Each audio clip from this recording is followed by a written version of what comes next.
Hey guys, I hope you're doing well. If you're new to this channel, welcome. If you can, please subscribe. It's going to be very helpful for me. In today's video, I'm going to tell you a little bit about the floating that we had on board of Sunshine. Basically, we were coming back to Charleston, which is our home port, and we went for a storm, and the things got very crazy. So basically, the front of the ship, we have two open decks, which is the number 5 and number 4, and we got a very big wave and water came through the deck number 4 and was going down. It broke a lot of stuff. The front of the ship, in number 4, we have the crew bar, a little space to hang out that is only for the employees. So it got everything destroyed, basically. It broke the door and water was coming through and going down the ship, only on the front. So the guests area didn't really get affected, but everybody was very afraid and did not know what to do because we didn't receive clear information that any time. The ship started to be very rocky. Actually, it was rocky for the whole day, but at night started to get very worse. I barely have seasickness, but I got one. I was like, okay, this is very serious. I was working when it started to happen, and we had to secure the things very quickly, and we quit a little earlier because we had no kids and no way to stay, no reason to stay there. When I went back to my cabin, which is on deck number 3, we had like this much water, like on the floor. I opened my cabin and like my clothes, my backpacks, my luggage, my shoes, everything was like swimming, and I was like, wow, what is going on here? So yeah, it was crazy. Immediately I just secured my stuff, but on the top, because I knew the water would not get too high, at least I expected.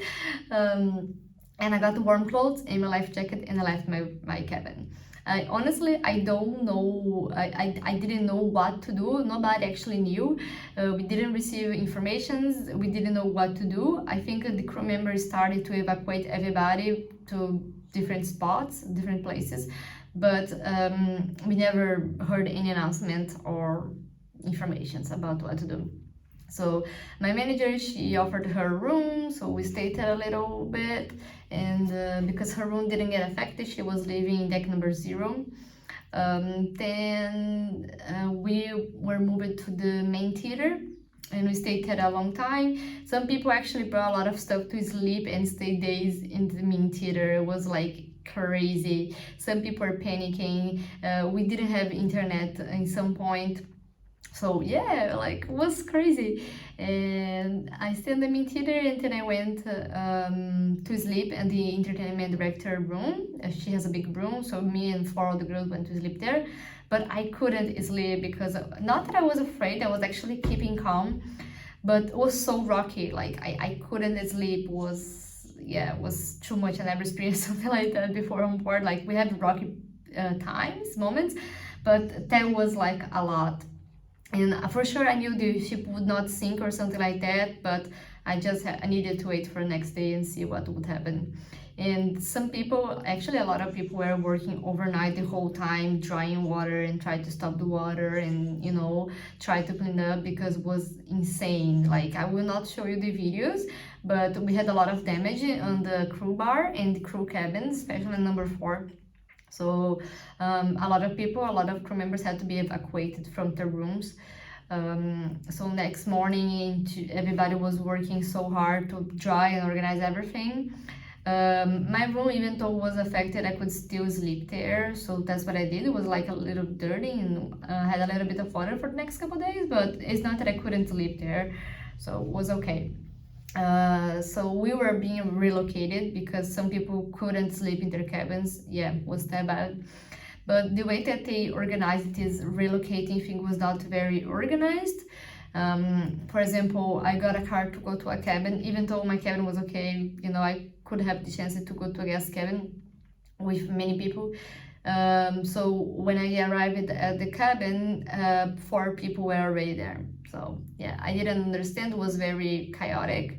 So I just stayed in my cabin for the next following days.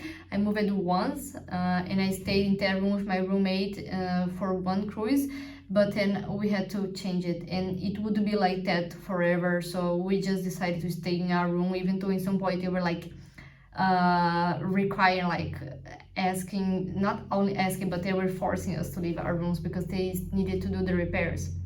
But again, they didn't organize the repair thing, because it's not that they would repair every single room every single day. It doesn't work like that. They need to start in, like, they didn't have enough people to do everything so fast, so like some people didn't need to move it. But the another thing was the noise. For example, I was in deck number 3, they started with the number 4, which was the worst.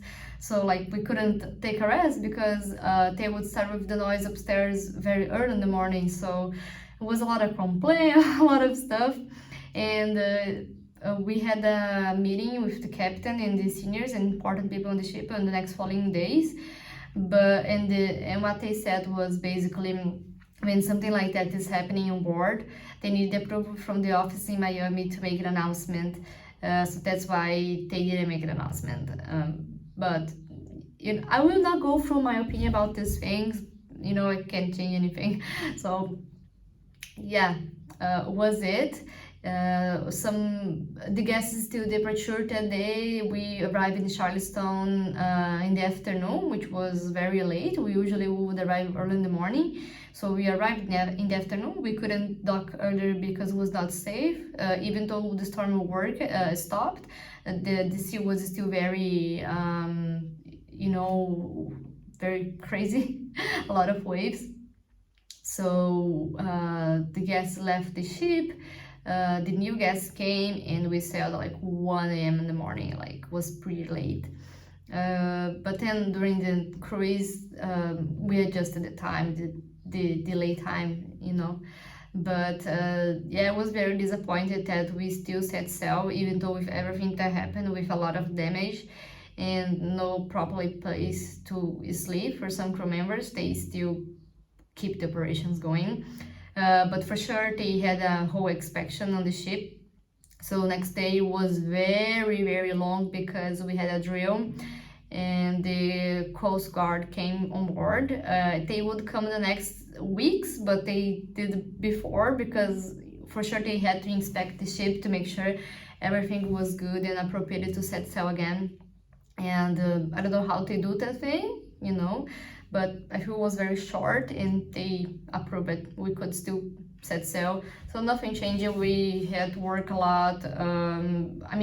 My manager, actually, she was very nice. She asked approval from the office to work less hours because for sure the fact that all of this happened affected many people. Many people are desperate, many people couldn't contact their families. Some people were panicking, and all of these things remain for days and affecting our work. So at least in my position, my manager was super nice and helped us somehow. She did everything that she could. Like, clearly she was amazing. She handled the situation so well. But some positions didn't have that, like it really depends on your manager. So yeah, next following days keep going like that. People being relocated the whole time. And yeah, some people came from the shore side to hear from us how we felt, how we handled, blah blah blah. Try to help us somehow. The company reimbursed us for our things that we lost, so we just client form saying what we lost and how much it would cost. They would pay us. And also they gave us $400, but this is only for the people that got affected. The people that live completely far away and didn't have any water in their room, they didn't get anything. Or even the people that got water in their room, if it was like this much, because some people got like this much water, they didn't get anything. But really people that got like floating, like my case, we got help from the company, and also internet vouchers, I think.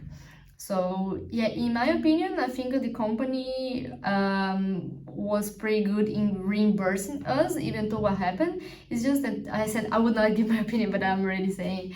But anyways, it was very crazy for sure. Never experienced that thing before. I wasn't afraid. I was keeping calm, but Uh, I had that in my head for like days, like remembering everything and having hard times to sleep. But then got better, and I left in the next 2 weeks, so I didn't know how was the repairing, because they said they would repair everything in 2 weeks, which I think was not true. I don't think they could do that, but it looks like after a couple weeks they finished the repairing stuff, and yeah, the ship looks okay again. So yeah, it's funny when I tell my people, my friends that this floating happened. I tell them that I only went to Sunshine to experience an emergency situation, because I just stayed the ship for 1 month. It was like a short contract. So I just went there to get some extra money and experience a very bad situation related to like, not sinking, but being like, wow, what is going on? What's going to happen? Am I dying? Or something like that. Like, one girl, she was yelling at the highway, say, "We're gonna die!" Like, seriously, it was like, after we were telling each other these stories, how like we felt and stuff, and we started to laugh, because some people were like, not exaggerating, but they were panicking, like, clearly. It was, wow, a lot. But yeah, that's it. If you guys search on internet about the videos, you will see how bad it was. I will not share it here. So yeah, I'll see you in the next video. Bye.